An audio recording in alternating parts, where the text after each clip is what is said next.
Hi అండి అందరికీ welcome to చుమ్ము చేతి వంట. ఈరోజు మనం చేసుకోయేది చికెన్ 65.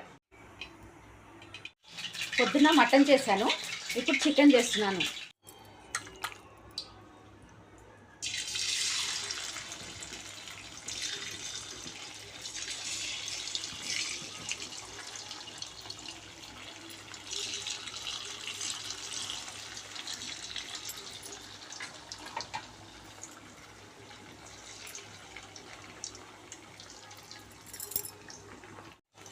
వాళ్ళకి చికెన్ అంటే చాలా ఇష్టం అండి. చికెన్ 65 అంటున్నారని చికెన్ 65 చేశాను.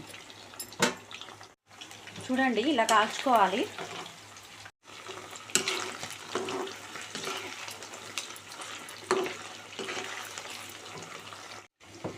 చూడండి, కాలిపోయాయి. తీసేద్దాము ఒక ప్లేట్లోకి. ఇలా నిమ్మకాయ పిండేసుకొని తింటే ఎంత బాగుంటుందో. ఇప్పుడు టేస్టింగ్ టైం అండి. ఎలా ఉందో చూసి చెప్దాం.